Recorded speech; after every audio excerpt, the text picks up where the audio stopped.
தலைவர் விஜய் அவர்கள் வெற்றி பெற்று ஆட்சி அமைத்ததுக்கு பிறகு அவரை பின்தொடர்ந்து அவரை மாதிரி நம்மளும் வந்துடலாமா அப்படின்னு நிறைய பேர் அரசியல் நகர்வுகளை நகர்த்திக்கிட்டு இருக்கிறாங்க.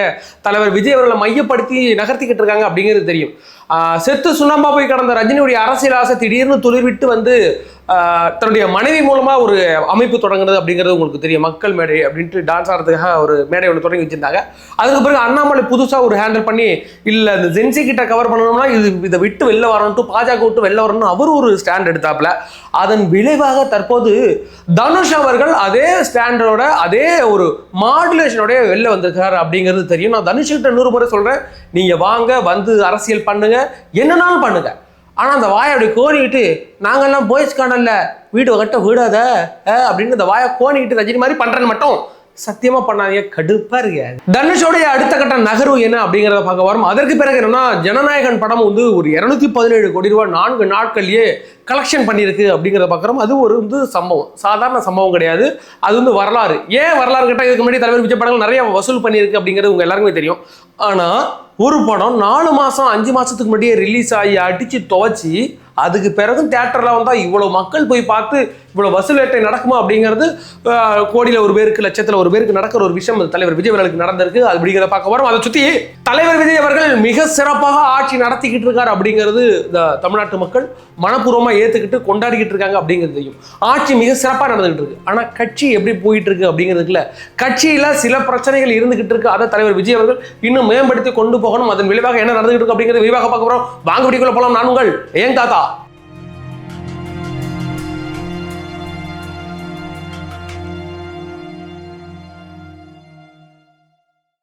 நம்மளோட வீடியோக்களை பாருங்க, நம்ம சேனலை சப்ஸ்கிரைப் பண்ணி வச்சுக்கிடுங்க, லைக் பண்ணுங்க, ஷேர் பண்ணுங்க, உங்களோட மேன்மையான தாழ்மையான கருத்துக்களை கமெண்ட் செக்ஷன்ல பதிவிடுங்க. அது போக அக்டோபர் 18ஆம் தேதி வந்துச்சுன்னா நம்மளுடைய சேனல் ஸ்டார்ட் பண்ணி 1 வருஷம் ஆக போகிறது. அந்த 1 வருஷத்துக்குள்ள 1 லட்சம் சப்ஸ்கிரைபரை நம்ம ஏர்ன் பண்ணிடணும் அப்படின்ட்டு நம்ம முனைப்பா இருக்கிறோம். அதனால சப்ஸ்கிரைப் பண்ணாம யாரும் இருந்தீங்கன்னா சப்ஸ்கிரைப் பண்ணி வச்சுக்கிடுங்க. அதுக்கு பிறகு என்ன பார்க்க போறோம்னா, தனுஷ் அவர்கள் நேற்று அவருடைய பிறந்தநாள் தினமாக திருவள்ளூர் மாவட்டத்தில் ஒரு காலேஜில், வேல்ஸ் காலேஜ் அப்படின்னு நினைக்கிறேன், அந்த காலேஜில் ஒரு கூட்டம் ஒன்று, தன்னுடைய ரசிகர்களை சந்திக்கிற கூட்டம் ஒன்று ஏற்பாடு பண்ணியிருந்தார். நிறைய கூட்டம் வந்துருச்சு. அதில் நம்ம தனுஷ் அவர்கள் அந்த பேசின பேச்சு இருக்குல்ல, அந்த பேச்சை பற்றி தான் பார்க்க போகிறோம். அவர் வந்து அரசியலுக்கு தூபம் விடுகிறார் அப்படின்னு தெரியும். ஏன்டா கொஞ்ச நாளைக்கு முன்னாடி கொடி அறிமுகப்படுத்தியதெல்லாம் நமக்கு தெரியும். தற்போது அதன் ஒரு விளைவாக அவருடைய இந்த பேச்சு மாடுலேஷனை நான் அரசியலுக்கு தயாராகிட்டேன் அப்படின்ற மாதிரி தான் இருக்குங்களேன். அதெல்லாம் நிறைய பேருக்கு மாற்று கருத்தெல்லாம் இருந்துச்சு. நீ வந்துருவியா நிறைய ஒரு பேச்சுவார்த்தை, நிறைய விமர்சனங்கள் இருக்கத்தான் செய்யும். தலைவர் விஜய் அவர்கள் வரும்போது அதே விமர்சனங்கள் இருந்துச்சு. இன்னொரு வாட்டியும் ஒரு நடிகன் வந்து அரசியலுக்கு வர்றது வந்து என்ன பண்ண போறாங்க, சீமானுக்கு 4% அந்த வழிச்சு எடுத்து போறாங்களான்ட்டு. சீமானுக்கு வந்து பாவையா கட்சி தொடர்ந்த காலத்துல இருந்து அந்த இருக்கிற அந்த 4-8% வழிச்சு எடுக்கிறதுன்னு ஒரு குரூப் வந்துட்டே இருக்கிறாங்க. இப்போ அண்ணாமலை வந்து 4%, 2% அவர் தூக்கிட்டு போகணும்னு பேசிக்கிட்டு இருக்கும் போது தனுஷ் வந்துக்கிறாப்பல, அவர் ஒரு 1%, 1/2% தூக்கிட்டு போனா எங்க அண்ணன் என்ன பண்ணாப்பால கொஞ்ச நாளும் மனசாட்சியோடு நடந்துக்கிட்டு இருக்கா. பாவம் இல்லையா அவரு? அவர் எதற்காக தனுஷ் அவர்களுடைய அந்த பேச்சே சொல்லுது நான் அரசியலுக்கு வரப்போறோம் அப்படிங்கிறது. அதில் அவர் வந்து தன்னுடைய வந்து ஒரு அப்பாவித்தனமாக ஒரு விக்டிம் கார்டை ஒன்று எடுக்கிறார். எனக்கு வந்து இந்த ராயன் படத்துக்கு இப்போ தேசிய விருது கிடைச்சிருக்கு, இத்தனை நாட் பல படங்களுக்கு கிடைக்கல, இப்போ புதுப்பேட்டை படங்களுக்கு நான் எதிர்பார்த்தேன் கிடைக்கல, அதுக்கு பிறகு இன்னும் 2-3 படங்கள் சொல்றாரு. அன்னைக்கு அதே மாதிரி நல்ல படங்களுக்குலாம் கிடைக்கல, கர்ணன் படத்துக்கு கிடைக்கல, அன்னைக்கெல்லாம் நல்ல படத்துக்கு ஏன் கிடைக்கலன்னு யாருமே கேட்கல. ஆனால் இன்னைக்கு ஒரு தமிழனுக்கு கிடைச்சிருக்குங்கிறதுனால நீங்க வந்து அதை வந்து நீங்க வந்து விமர்சனம் பண்றீங்களா, ஒரு தட்டி தூக்கிட பாக்குறீங்களா அப்படின்ற மாதிரி இப்போ என்ன வந்து அந்த ட்விஸ்டான பொலிட்டிக்கலை இங்கேருந்து ஸ்டார்ட் பண்ணுறதா நினச்சிட்டு பேசியிருக்காரு வச்சுக்கல. சாதாரண மனிதனுக்குமான கேள்வி. 2010 நடக்கிற ஆடுகளம் படத்துக்கு கிடைச்சிது, அது எல்லாரும் கொண்டாடினாங்க. ஒரு நல்ல நடிகையா அவன் இந்த படத்துக்கு அவனுக்கு கிடைக்கணும்யா அப்படின்னு எல்லாரும் கொண்டாடினாங்க. அதற்கு பிறகு 2019 அசுரன் படத்துக்கு கிடைச்சிது, சந்தோஷப்பட்டோம். இப்படி ஒரு அரக்கத்தனமான ஒரு நடிகனுக்கு அந்த படத்துக்கு கிடைச்சிருக்குன்னா சந்தோஷப்பட்டோம். கேப்டன் மில்லன்னு ஒரு குப்பை படம், ஒரு 1/2 மணி நேரத்துக்கு இந்த படத்தை அப்படி பார்க்க முடியுமா, அந்த படத்துக்கு கிடைக்கிது தேசிய விருது. அதுக்கு பிறகு ராயன் படத்தை செம்ம காண்டாயிருச்சு, ராயன் படத்துக்கு கிடைச்சது அப்படிங்கும் போது அதற்கு கூட வந்து எவ்வளோ மெய்யழகன் ஒரு அருமையான ஒரு படைப்பு வந்துச்சு, அந்த படத்துக்கு கொடுத்துருக்கலாம். அதற்கு பிறகு 2-3 படங்கள்லாம் பசங்க சொன்னாங்க சரியா ஞாபகத்தில். அது மாதிரி நல்ல படங்களுக்கெல்லாம் கிடைக்காம ராயனுக்கு கிடைச்சா யாருக்காக இருந்தாலும் கடுப்பாக தான் செய்யும். ஒரு சினிமா பார்க்குற ஒரு ரசிகனாக அந்த ராயன் படத்துக்கு கிடைச்சது எனக்கு விருப்பமே கிடையாது. ஆனால் ஆடுகளம் படத்துக்கு கிடைச்சதையும் அதற்கு பிறகு அந்த அசுரன் படத்துக்கு கிடைச்சதுக்கும் கொண்டாடுனாங்க, நல்லா இருந்துச்சு. அதே மாதிரி தான் இப்போ அதில் ஒரு மிகப்பெரிய போகுது. நம்மளுடைய தனுஷ் இருக்கிறாப்புல, தனுஷ் சாதாரண பின்புலம் கிடையாது. தனுஷோட பின்புலம்ங்கிறது வந்து ஒரு நம்ம ரஜினிகாந்த் உருட்டினாப்புல இல்ல, ஆன்மீக அரசியல். அதே மாதிரினா ஆன்மீக அரசியல் உருட்டு தான் அந்த உருட்டியல். ஓம் நம சிவாய் அப்படின்ட்டு எல்லாருக்கும் கடவுள் பிடிக்குமியா, அதை கொண்டாந்து ஒரு அரசியல் திணிக்க பார்க்கிறார் என்ற கடைசியாக பேசும்போது கூட அவர் அதான் ஜெய் அப்படின்னு சொல்லிட்டு ஓ நம சிவாய் அப்படிங்கிறார். நீங்க அரசியலுக்குள்ள வந்துட்டீங்களே அது மாதிரி வேர்டுகளை நீங்க பயன்படுத்தப்படாது. இதற்கு முன்னாடி நீங்க பல மேடைகளில் பயன்படுத்தினீங்கன்னா அது உங்களுடைய தனிப்பட்ட விருப்பம், ஒரு கடவுள் நம்பிக்கை, அதை நாங்கள் தப்புன்னு சொல்ல மாட்டோம். பொலிட்டிக்கல் வந்ததுக்கு பிறகு இதே ஓம் நம சிவாயாங்கிறது ஜெய் அப்படிங்கிறதெல்லாம் இது ஆன்மீக அரசியல் நோக்கி போனுச்சுன்னா தட்டி தூக்கி விட்டுரும். இந்த படங்களுக்கான அந்த அவார்டுலாம் எப்படி கிடைச்சு, இந்த ராயனுக்கெல்லாம் எப்படி கிடைச்சதுன்னு எல்லாருக்கும் நல்லா தெரியும். நம்மளுடைய டான்ஸ் மாஸ்டர் கலா இருக்காங்கல்ல, RSS பிஜேபியுடைய அஜெண்டாவில் சுரண்டுகிட்டு இருக்கிற அந்த டான்ஸர் இருக்கிறாங்கல்ல, ஆடிட்டு இருக்கோம்ல அந்த அம்மா இருக்குல்ல, அந்த அம்மா தான் அங்கே தேசிய விருது அதோடைய நடுவராக இருக்கிறாங்க. அப்படிங்கும்போது இவங்களுக்கெல்லாம் எப்படி கிடைக்கும் அப்படிங்கிறது நமக்கு நல்லா தெரியும் வைங்களேன். அதை பற்றி நான் பெருசாக பார்க்க போகிறதில்ல. ஏற்கனவே ரஜினிகாந்த் வந்து ஒரு அரசியல் கட்சியை தொடங்க போகிறேன்னு அதை ஒரு பில்டப் போட்டு டக்குன்னு ஓடி போய் ஒளிஞ்சிட்டாரு அப்படிங்கிறது நமக்கு நல்லா தெரியும் வைங்களேன். அதுக்கு பிறகு அவருடைய மனைவி வந்து மக்கள் மேடை அப்படின்ட்டு அவங்க ஒன்று ஸ்டார்ட் பண்ணி அவங்க ரன் பண்ணிட்டு இருக்கும்போது அவருடைய மரும புள்ள என்னதான் டைவர்ஸ் ஆனாலும் தீர்த்து விட்டாங்க, டைவர்ஸ் ஆனாலும் மரும புள்ள தானே இப்போ அது ஒன்று ஆரம்பிச்சிருக்கு. வீட்டில் வந்து ஐஸ்வர்யா நினைக்கிற அந்த அம்மா பேர், அது ஒரு சௌந்தர்யா எல்லாம் கூப்பிட்டு வந்தீங்கன்னா ஒட்டு மொத்தமாக ஆளுக்கு ஒரு அமைப்பை தொடங்கிட்டீங்கன்னா சூப்பராக இருக்கும். தமிழ்நாடு சிலுன்னு இருக்கும்ல, அதனால சொல்கிறேன். இப்படியாக அவங்களுடைய அரசியல் நகர்ந்துகிட்டு இருக்கு. இதில் வந்து அஜித் அப்படின்ற ஒரு நபரை வந்து உள்ள அவங்க எடுக்க பார்க்குறாங்கன்னு வச்சுக்கலாம். இது நல்லா காமெடியாக இருக்குது. என்ன கதையாக இருக்குதுங்கிறா. அதாவது தலை அஜித்துடைய அந்த ஒரு டைலாக் ஒன்று வந்து, நீ ஊரே உலகமே சொன்னாலும் தோத்துட்டேன்னு சொன்னாலும் நீனா தோக்குற வரைக்கும் நம்பக்கூடாதுன்னு ஏதோ உளறி விட்டு தலைவர் பேசிட்டு போயிட்டாப்ல. இது வந்து ஒரு பியூரான ஒரு பொலிட்டிக்கல் ஸ்டேஜாக அவர் யூஸ் பண்ண பார்க்குறாரு. 2031 கண்டிப்பாக தனுஷ் ஒரு கட்சியை தொடங்கி அந்த தலைவர் விஜய் மாதிரியே தான் அந்த பேட்டர்னாக யூஸ் பண்ணுறாரு. இப்போ ஆரம்பிச்சிட்டோம்னா அதுக்கு பிறகு அப்படியே தொடங்கி அப்படியே நம்மளாம் ஆட்சிக்குள்ளே வந்துடலாம், அந்த அரசியலுக்குள்ளே வந்துடலாம் அப்படின்னு தலைவர் விஜய் அவர்கள் ஏதோ சினிமா புகழை வச்சுக்கிட்டே தான் அரசியல் இன்னைக்கு வந்து ஜெயிச்சு அங்கே உட்காந்துருக்காரு அப்படின்னு மட்டும் யாரும் நினைச்சிடாதீங்க. அந்த மனுஷன் கடந்த 33 ஆண்டுகளாகவே ஏதோ தன்னால் முடிஞ்சதை செஞ்சுக்கிட்டே இருந்தார். 2009 ஒரு மக்கள் இயக்கமாக, விஜய் மக்கள் இயக்கமாக வச்சு பல தமிழ்நாடு முழுக்க பல இடங்களில் அவங்களுடைய சேவையை தொடர்ந்துக்கிட்டே இருந்தாங்க. அதுக்கு பிறகு ஒரு 15-16 வருஷத்துக்கு பிறகு தான் கட்சின்னு ஆரம்பிச்சு டக்குன்னு பிக்கப் ஆயிட்டு. ஏன் கேட்டால் மக்களுக்கு நல்லா தெரியும் இவங்க எவ்வளவு சேவை செஞ்சுக்கிட்டாங்கன்னு. திடீர்னு ஒண்ணுமே இல்லாம தனுஷ் திடீர்னு வந்து நானும் முதலமைச்சராக போறேன்ற ஒரு கனவோட உள்ள வரும்போது அதோட பின் விளைவுகளை நீங்க சந்திப்பீங்க. ஆல்ரெடி நாம் தமிழர் கட்சியிலேருந்து யூரின் எடுத்துட்டு போயிட்டாங்க டெஸ்ட் பண்றதுக்கு. நீ வந்து எந்த நாட்டுக்காரன், நீ வந்து தெலுங்கா கன்னடாவா அப்படின்ட்டு அந்த டெஸ்ட் எடுத்துக்கிட்டு இருக்காங்க. நாம் தமிழர் கட்சி சாட்டை அவருடைய இதுல வந்து ஒரு லேப்ல கொடுத்துருக்காங்க. யூரின் டெஸ்ட் வந்தது பிறகு தெரிஞ்சு போயிடும் நீ எந்த ஜாதிக்காரா, நீ எந்த குடிக்காரா, நீ வந்து எந்த மாநிலத்தை சேர்ந்தவங்க எல்லா டெஸ்ட்டையும் எங்க அண்ணன் எடுத்து கொடுத்துருவாப்ல. அதுக்கு பிறகு பார்த்துக்கிறான். அதுவாக ஒன்று பல பேர் வந்து ஒரு சினிமா நடிகன் உள்ள வரலாமா, அது அந்த விமர்சனங்களை நான் ஏற்றுக்கவே இல்லை. யாருனாலும் அரசியலுக்கு உள்ள வரலாம், சினிமா புகழ வச்சுக்கிட்டு கூட வரலாம். வந்து மக்கள் ஏற்றுக்கிட்டா நீ முதலமைச்சர், இல்லைன்னா இல்லை. இதுக்கு முன்னாடி ரஜினி வரலையா, ரஜினி வரன்ட்டு வர அவரோட விட்டுருக்கலாம். கமலஹாசன், விஜயகாந்த், அதுக்கு பிறகு யார் புதுசா சரத்குமார், இதெல்லாம் மக்கள் துரத்தி அடிக்கலையா? தலைவர் விஜய் வரலையா ஏற்றுக்கிட்டாங்க. தெரியும் அந்த நம்பிக்கை. நம்மளை மகிழ்வித்த ஒரு ஆள் தானே சினிமாக்கள்ல இருந்து. இன்னைக்கு தனுஷா இருந்தாலும் விஜயா இருந்தாலும் நம்மளை மகிழ்வித்த ஆள், நம்ம துக்கங்களை பகிர்ந்து கொண்டால், அவங்களோட சந்தோஷத்தை பகிர்ந்து கொண்டால். ஒரு நல்ல காமெடி படம் ஒரு ரொம்ப டென்ஷனாக இருக்கும்போது அந்த படத்தை பார்த்து கேட்க நம்ம சிரிக்கிறது கிடையாதா? ஒரு காதல் தோல்வியின் போது நான்லாம் 6ஆவது படிக்கும் போது எனக்குலாம் லவ் ஃபெயிலியர் ஆயிட்டு, ஒரு சக்கரை நிலவே பெண் நிலவே உன்னை காணும் போதே கரைந்தேன் அப்படின்னு அந்த பாட்டு வரும். அப்படின்ட்டு அந்த பாட்டை பார்த்து மனசு தேத்தி நான் 7ஆவது பாஸ் பண்ணி அது இந்த அளவுக்கு வந்துருக்கிறேன். 9ஆவது படிக்கும்போது ஒரு லவ் ஃபெயிலியர் பாட்டப்போ தான் எனக்கு வந்து அந்த தீபாவளி படத்தில் வந்து ஒரு பாட்டு ஒன்று வரும், நம்ம ஜெயரவியும் பாவனாவும் நடித்த படம். அதெல்லாம் தாண்டி எங்களை கடத்தி கொண்டு வந்தது 10ஆவது லவ் ஃபெயிலியர், 12ஆவது லவ் ஃபெயிலியர், எல்லா லவ் ஃபெயிலியருக்கும் ஒரு என்னை தூக்கி விட்டது ஒரு சினிமா பாடல். அப்படிங்கும் போது எல்லாருக்குள்ளே இருந்துருன்னு வச்சுங்களா. அதான் சொல்கிறேன், பிணைந்தது. அதனால அதை நம்ம பிரித்து பார்க்க தேவை கிடையாது. அவர்கள் வந்ததுக்கு பிறகு அவங்களுடைய நடவடிக்கை பார்க்க போகிறோம். தலைவர் வரும்போது நீ வந்து ஜாதி மதத்துக்கும் அப்பாற்பட்டு ஒரு சமூக நீதி சமத்துவத்தோட அரசியலை நீ வைக்கிறியான்னு மக்கள் பார்த்தாங்க. தலைவர் விஜய் அவர்கள் அதே மாதிரி வச்சாரு. எல்லா மதம் எல்லா ஜாதியினருக்கும் நீ பொதுவாக நடந்துக்கிறியான்னு பார்க்குறாங்க. அதெல்லாம் பார்த்துட்டு தான் ஓட்டு போட போறாங்க. அதனால பெருசாக ஒன்றும் வருத்தப்பட தேவையில்லை. அதற்கு பிறகு என்ன பார்க்க போறோம்னா, ஜனநாயகன் படத்துடைய 4 நாட்கள் வசூல் எவ்வளவு அப்படிங்கிறத பார்க்க போறோம். அதாவது அவங்க வெளியிட்டு மொத்தம் பார்த்தீங்கன்னா ஒரு 217.48 கோடி ரூபாய் 4 நாட்கள்ல கலெக்ஷன் ஆயிருக்கு அப்படின்னு சொல்லியிருக்காங்க. First day collection for India only அப்படின்னு பார்த்தீங்கன்னா ஒரு 42.70 கோடி ரூபாய் இந்தியாவில் மட்டுமே கலெக்ஷன் ஆயிருக்கு. 2வது நாள் வந்து 21.15 கோடி ரூபா கலெக்ஷன் ஆயிருக்கு. கொஞ்சம் குறைஞ்சிட்டு அதுக்கு பிறகு தான் சாட்டர்டே வந்துச்சு. சாட்டர்டே 28.50 கோடி ரூபா கலெக்ட் ஆயிருக்கு. அதுக்கு பிறகு சண்டே ஞாயிற்றுக்கிழமை நேற்று தினம் வந்து பார்த்தீங்கன்னா 32 கோடி ரூபா மட்டுமே கலெக்ட் பண்ணியிருக்கு அப்படிங்கிறத பார்க்குறோம். அதுபோக ஓவரால் இந்தியாவில் 145.98 கோடி ரூபா 4 நாட்களில் கலெக்ஷன் ஆயிருக்கு.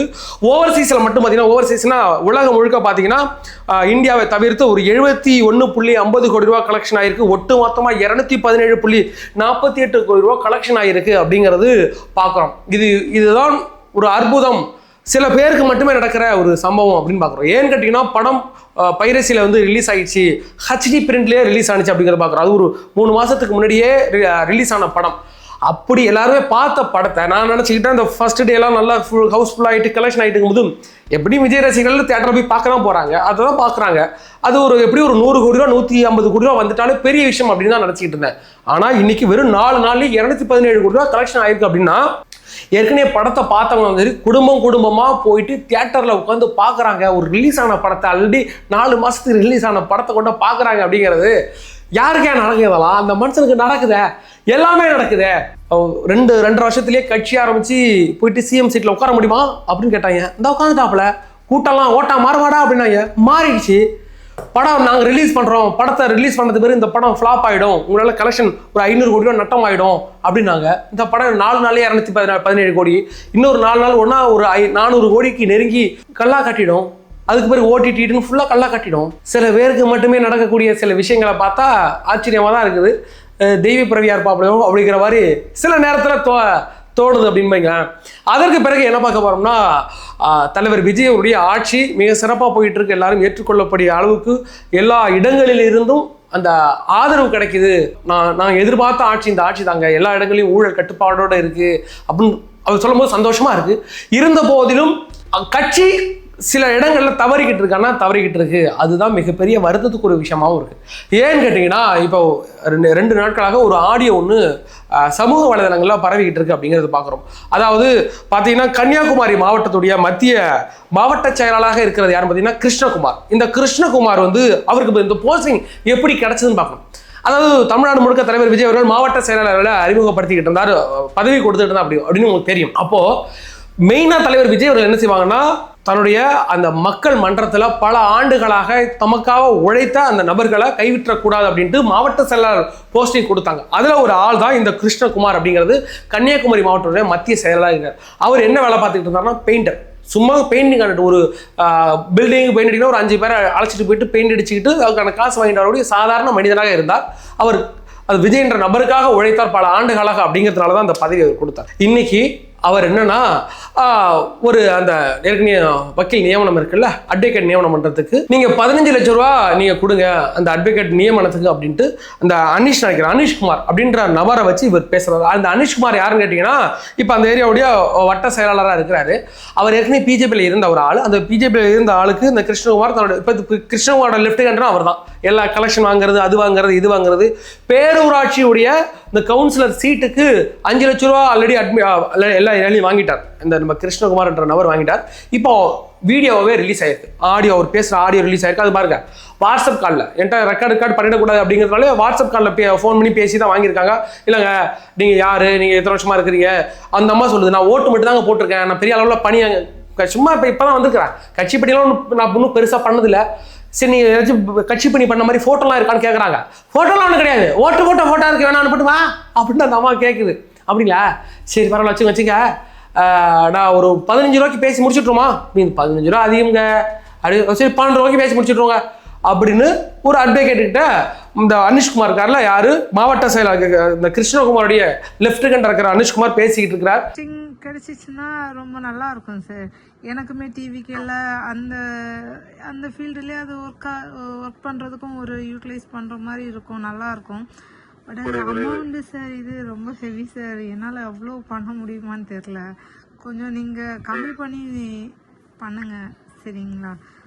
கம்மின்னா நம்ம ஒரு 12 பண்ணலாம், 12 ஃபிக்ஸ் பண்ணலாமா? அதுக்கு மேல ரொம்ப கஷ்டம். ஏன்னா டேரக்டா என்கிட்ட இருக்கனால பிரச்சனை கிடையாது. மத்தவங்க வரும்போது அவங்க கமிஷன் அது இதுன்னு கொடுக்கறதுனால நம்ம இதெல்லாம் அது இல்லாம இருக்கும். இப்ப நான் வேற ஏதாவது கூட்டு வந்தா கூட நான் கமிஷன் அதுன்னு கொடுக்கும் போது பெருசா போகும். எதுனா பெருசா போகும். அதனால நம்ம கிட்டே டேரக்டா இருக்கனால நான் அவரும் ரெக்கமெண்ட் பண்ணவரும் கேட்கல. அதனால பெருசா போகாதனால நான் 12 வரைக்கும் பார்த்துட்டு முடிக்கலாம். 12னா ஓகே, 12:30க்குள்ள முடிச்சு கொடுக்கலாம். 12 lakhs எல்லாம் பயங்கர 12:30 இல்லை சார், எனக்கு அது கொஞ்சம் ரொம்ப அதிகமாகவே இருக்கு. அந்த அமௌண்ட்லாம் அதே மாதிரி பல இடங்களில் வாங்கியிருக்கிறாங்க. நான் சொல்கிறேன், ஒரு பெயிண்டர், சாதாரண பெயிண்டராக இருந்த ஒரு நபர் கட்சி ஆரம்பித்து இன்றைக்கி தான் தலைவர் விஜய் அவர்கள் வெற்றி பெற்று ஒரு 2 மாதம் கூட ஆகலை. இந்த 2 மாதத்துல நீங்கள் புதுசாக ஒரு ஃபார்ச்சுனர் கார் வந்து இறங்கியிருக்கு அவங்க வீட்டில். இதை மாதிரியான பல மாவட்ட செயலாளர்கள் பிரச்சனையாக இருக்கிறாங்க. பல இடங்களில் வசூல் வேட்டை பண்ணிக்கிட்டு இருக்காங்க. அவங்க வாங்குறது இதுக்கும் ஆட்சிக்கும் சம்பந்தம் கிடையாது. இது கட்சி, அது ஆட்சிக்கு சம்பந்தம் கிடையாது. ஆனால் இந்த ஊழல் ஆட்சியோடய அப்படியே ஊடுருவி போகும். இன்னைக்கு அவர் வந்து ஒரு பேரூராட்சி கவுன்சிலர்கிட்ட 5 லட்சம் பணம் வாங்கிட்டார் அப்படிங்கிறது தெரிகிறது. இப்போ நம்ம இது அதுக்கு எவிடன்ஸ் கிடையாது, இதுக்கு தான் எவிடன்ஸ் இருக்கு. ஆனால் வாங்கிட்டாங்கிறது நம்ம எல்லாருக்கும் தெரியும். பல இடங்களில் எல்லா இடங்களையும் வாங்கிக்கிட்டு இருக்காங்க அப்படிங்கிறதும் அந்த அடிமட்டத்தில் இருக்கிறவங்களுக்கு தெரியும். இப்போ வாங்கியாச்சு. நாளைக்கு ஒரு நமக்கு ஒரு ஃபண்ட் வரும், ஒவ்வொரு கிராமத்துக்கும் ஃபண்ட் வரும். நான் மறுபடியும் சொல்றேன், உங்க கிராமங்களில் நடக்கிற சின்ன சின்ன பிரச்சனைகளுக்கு யாரால் தீர்வு காண முடியும்னா உங்க லோக்கல் பிரசிடென்ட், லோக்கல் கவுன்சிலர், இந்த வார்டு மெம்பர்லாம் இருக்கிறாங்கல்ல, அவங்களால தான் உங்களுடைய பிரச்சனைக்கு தண்ணி வரலையா உடனே தாவக்காவுடைய கவுன்சிலருக்கு ஃபோன் பண்ணி, ஏன்னா எங்கள் ஊரில் தண்ணி வரல என்னன்னு பாருங்கண்ணா, டக்குன்னு வந்து முடிச்சு கொடுத்துருவாங்க. அவங்க தான் நமக்கு மிக முக்கியமே. நமக்கு இந்த இடத்துல வந்து நம்ம கூட ஒரு எம்எல்ஏக்கள் கூட வந்து நிற்க போகிறது கிடையாது. வீட்டில் நடக்கிற சின்ன சின்ன பிரச்சனைகளுக்கு தண்ணி வராதுக்கு, ரோடு சரியாக போடுறதுக்குலாம் இந்த கவுன்சிலர்கள் பிரசிடென்ட் தான் வந்து நிற்பாங்க. ஆனால் இன்னைக்கு பிரசிடென்ட் கிட்ட 5 லட்சம் வாங்கிட்டு மாவட்ட கவுன்சிலர் சீட்டு கொடுத்துட்டு அன்றைக்கி ஜெயிச்சு வந்த பிறகு அந்த ரோடு போடுற காசை அந்த பிரசிடென்ட் அடிப்பான மாட்டானா? அந்த ரோடு போடுற காசை, இல்லைன்னா தண்ணி பைப்பு போட போகிற காசை அந்த கவுன்சிலர் அடிப்பான மாட்டானா? ஏன்டா அவன் 10 லட்சம் கொடுத்துருக்கான், அவன் 10 லட்சத்தை எப்படி எடுப்பான்? இப்படியான ஊழல் பரவிட்டு இருக்கு. இதை தலைவர் அவர்கள் கருத்தில் கொண்டு அதை சீர் செய்யணும். நமக்கு தேவை ஒரு ஊழலற்ற ஆட்சி அப்படிங்கிறது நமக்கு அவங்களுடைய கோட்பாடாக ஆகலாம். ஆனால் கிராமங்களில் அடிப்பகுதியில் தற்போதே ஊழல் புரள ஆரம்பிச்சிருக்கு. இதை கவனத்தில் கொண்டு சரி செய்யணும் அப்படிங்கிறது கேட்டோம். அதுக்கு பிறகு இந்த ராணிப்பேட்டையுடைய மேற்கு மாவட்டத்துடைய தாவக செயலாளராக இருக்கக்கூடிய நம்ம விஜய் மோகன் அவர்கள் ஒரு இடையில வந்து ஒரு இஷ்யூ ஆச்சு. ஒரு லேடி வந்து சொல்லியிருக்கிறாங்க, நான் வந்து ஒரு மகளிர் அணி தலைவராக நான் ஒரு போஸ்டிங் கேட்டேன், நான் தரேன் அப்படின்னு சொல்லிட்டு என்னை வந்து தவறாக படம் எடுத்து சம்டைம்ஸ் எனக்கு வந்து வீடியோ அனுப்புன்னு சொல்லுவார். சில நேரம் வந்து வீடியோ காலில் வர சொல்லி வீடியோ எடுத்து என்னை வச்சு மிரட்டிக்கிட்டு இருக்காரு. கூட சில நபர்களும் என்னை வச்சு மிரட்டிக்கிட்டு இருக்காங்க அப்படின்ற புகாரை கொடுத்துருக்குறாங்க, இந்த பெண்மணி கொடுத்துருக்குறாங்க. தற்போது அவங்க பேரில் 4 பிரிவுகளில் வழக்கு பதியப்பட்டிருக்கு. இன்னும் கைது பண்ணப்படலை. சீக்கிரம் கைது பண்ணணும். இது மாதிரி நாட்கள் விடவே கூடாது. பல இடங்களில் தப்பிச்சு வந்துடுறாங்க. கொஞ்ச நாளைக்கு முன்னாடி சென்னையில் இந்த வேம்புலின்னு ஒரு ஆள் வந்து ஒரு சின்ன பொண்ணை வந்து அபியூஸ் பண்ணதா கேஸில் தாவேக்கால் உள்ளே போனான். கொஞ்ச நாளை பார்க்குறேன் மறுபடியும் வந்து அவர் கூட்டம் எல்லாம் அவர் கலந்துக்கிறாரு. கட்சியை விட்டு நீக்கியாச்சுன்னு புசியானது அறிக்கை விட்டாச்சு. கைது பண்ணி உள்ள வச்சாச்சு. போக்சால் உள்ள போனாலும் 15-20 நாளுக்குள்ளேயே அந்த ஆள் வெளில வந்து நிற்கிறான். அதே கட்சி கூட்டத்தில் எப்படி இருந்தான் அந்த ஆள், எப்படி வெளில வந்தான்? அது போக்சால மாட்டின ஆள். நிறைய இடங்களில் பிரச்சனை நடக்குது. தாவேக்கால் ஆமாயா நம்ம ஆளியா கொஞ்சம் பார்த்து பண்ணு, அந்த மீடியாக்கெல்லாம் அந்த விலகினத்துக்கு பிறகு ஆளை ரிலீஸ் பண்ணிட்டுன்னு சொல்றீங்களா? அதுவும் எந்த இடங்கள்லையும் பெண்களை வைத்து இதை நடக்கிற தவறுகளுக்கு உடனடியாக ஆக்ஷன் எடுக்கணும். என்ன கேட்குறேன்னா, தாவேக்கான்ற பேரை வச்சு விஜய்ன்ற முகத்தை வச்சு ஒரு பொண்ணை பாலியல் ரீதியாக துன்புறுத்துறான். அதுதான் பிரச்சனை. இது உங்களால் ஆழமாக புரிஞ்சுக்கணும். அந்த ஆளுக்கு இந்த அதிகாரம் எப்படி வந்தது? தலைவர் விஜயால் வந்துச்சு, தலைவர் விஜய்ன்ற முகத்தால் வந்துச்சு, தாவேக்கான்ற கட்சியால் வந்துச்சு. அதை பயன்படுத்தி ஒரு பொண்ணை நைட்டு 12 மணிக்கு ஆடியோ கால் பண்ணுறேன், வீடியோ கால் பண்ணுறேன், வீடியோ வரும் அந்த மாதிரி சாதாரணமாக சொல்லுது. அவரு இப்போ யதார்த்தமாக கேட்டாருங்க, நான் பதார்த்தமாக வீடியோ அனுப்புங்கிற மாதிரி சொல்லுது. இதுக்கெல்லாம் நீங்கள் வந்து விக்டிம் கார்டு எடுத்துலாம் பொண்ணுங்களுக்குலாம் சப்போர்ட் பண்ணிட்டு வர முடியாது. என்னதான் ஒரு பொண்ணை நீங்கள் தப்பாக வீடியோ எடுத்துட்டீங்க, அவன் தவறுனா வீடியோ அனுப்புற அந்த பொண்ணு தவறு கிடையாதா? எதற்காக அந்த பெண் அந்த வீடியோவில் வர வேண்டிய தேவை என்ன? இன்ஸ்டாவில் எனக்கு கால் பண்ண ஆரம்பித்தார், பேச ஆரம்பித்தாரோ வந்துட்டு என்னை நியூடாக நிற்க சொல்லி எல்லாமே இது பண்ணி கேட்டார். நானும் பண்ண தொட்டு அந்த ஸ்க்ரீன்ஷாட் எடுத்து வச்சுருந்தாரு. எனக்கு தெரியாது, அந்த விஷயம்லாம் எனக்கு தெரியாது. எலெக்ஷனுக்கு அப்புறம் ஷிஃப்ட்டு எனக்கு 3 டைம் ஷிஃப்ட் இருக்குங்க. அந்த நைட் ஷிஃப்ட்டில் எனக்கு இப்போ கால் பண்ணிவிட்டு கேட்குறாரு, அவுத்துக்காமியா அந்த மாதிரி ரொம்ப தேவையில்லாத வேலை அப்படின்னு சொல்லிட்டு நான் முடிவு எடுத்துட்டேன் சார். கால் பண்ணி சொன்னேன், இன்னும் பேசாத, நானும் பேச மாட்டேன். ஓ நீ போறியா? அந்த வீடியோ அனுப்ப வேண்டிய தேவை என்ன அந்த பெண்ணுக்கு? அப்போ எனக்கு ஒரு பதவி கிடைக்குதுன்னா நான் என்னனாலும் பண்ணுறேன் அப்படின்ட்டு நீங்கள் வீடியோ அனுப்புறீங்க. இந்த பெண்கள் அப்படி தானே தெரிகிறது. அந்த பொண்ணு அவ்வளோ சாதாரணமாக சொல்லுது, நான் அவர் வீடியோ கேட்டாங்க, நான் வீடியோ அனுப்புனாங்க, அப்படி பார்க்க சொன்னாங்க. இதெல்லாம் என்ன மாதிரியான இதுக்கெல்லாம் பொண்ணுங்களை இப்போ லேடிஸ் அப்படின்ற விக்டிங்கெல்லாம் கொண்டுட்டு வர முடியாது. தவறுனா தவறு, அவன் மேலே தவறு இருக்குன்னா இவன் மேலே இந்த பொண்ணு மேலே தவறு இருக்குல்ல. எனக்கு ஒரு பதவி கிடைக்கா நீ என்னெல்லாம் பண்ணிடுவேன்றா இருக்குல்ல. ஆனால் இதே மாதிரி ஆட்கள் புல்லுருவிகளை பல மாவட்ட செயலாளர் மாட்டிட்டு இருக்காங்கப்பா. இதே மாதிரி விஷயத்தில் திடீர்னு கண்ணுமுக்கு தரல. இப்போ நான் பதவி கிடைச்சி நான் என்ன பண்ண போகிறேன், நான் ஆளுங்கட்சிக்காரனாயிட்டேன், நான் எப்படி பிஹேவ் பண்ணு எனக்கு தெரியலப்பா அப்படின்ட்டு திடீர்னு யாராச்சும் 5 லட்சம் தரங்க இப்படி முன்னு ஆர்டர் பண்ணிடுறது. இல்லைன்னா ஒரு பொண்ணு வந்து ஃபோன் பண்ணி எனக்கு ஒரு செயலாளர் பதவி கொடுங்க அப்படிங்கும்போது அந்த பொண்ணுக்கிட்ட தவறாக பேசுறது, அதுக்கு பிறகு அந்த எடுத்து வச்சுட்டு மிரட்டுறது, இந்த பெண் என்ன வச்சு மிரட்டுறாங்க வரைக்கும் சொல்லியிருக்கு. இது ரொம்ப அஃபென்ஸ். இதெல்லாம் உடனடியாக இந்த மாதிரி ஆட்களை தூக்கி வீசுங்க. என்ன பெரிய மாவட்ட செயலாளர் 20 வருஷமா எனக்காக போஸ்ட் ஓட்டினான், என் கட்சிக்காக விஜய் மக்கள் இயக்கத்தில் உழைச்சான், அதெல்லாம் சந்தோஷம். அவர் நல்ல மாதிரியான ஆட்கள் வரட்டும். ஆனால் அதே ஆள் 20 வருஷம் உழைச்ச ஆள் ஒரு பொண்ணு விஷயத்தில் தப்பாக மாட்டிக்கிட்டா அதை வச்சிருக்க முடியுமா? இது என்னதான் இருந்தாலும் உழைச்ச ஆளுன்னு இன்னைக்கு நாளைக்கு எதுவும் தப்பு பண்ண மாட்டான்னு எதாச்சும் கேரண்டி இருக்கா? இதெல்லாம் புரிந்து கொள்ள வேண்டும், தலைமை புரிந்து கொள்ள வேண்டும். இதை மாதிரி இந்த விஜயமோகன் மாதிரி ஆட்களும் இருக்கவே கூடாது. தூக்கி எங்கேயாச்சும் கடாச்சி விட்டுருக்க, நீ கட்சியிலே இருக்க வேண்டாம் அப்படிப்பட்ட ஆட்கள். இதே மாதிரி பல இஷ்யூஸ் நடந்துகிட்டு இருக்கு பல இடங்களில். இதை தலைவர் விஜய் அவர்கள் கொண்ட தலைமைக்கு கொண்ட சேர்க்கணும். விஜய் அவர்கள் இதை கவனம் செலுத்த வேண்டும் அப்படின்னு கேட்டுக்கணும். சரி, மக்களாகிய நீங்கள் பார்த்து கொண்டிருக்கிறீர்கள். இந்த விஷயங்கள் எல்லாம் உங்களுக்கான ஒரு தனிப்பட்ட கருத்துக்கள் இருக்கும். இந்த கருத்துக்களை நீங்கள் கமெண்ட் செக்ஷனில் பதிவிடுங்க. வேற ஒரு வீடியோ சந்திக்கும் வரை உங்களிடம் விடைபெறுவது நான் உங்கள் யங் தாத்தா.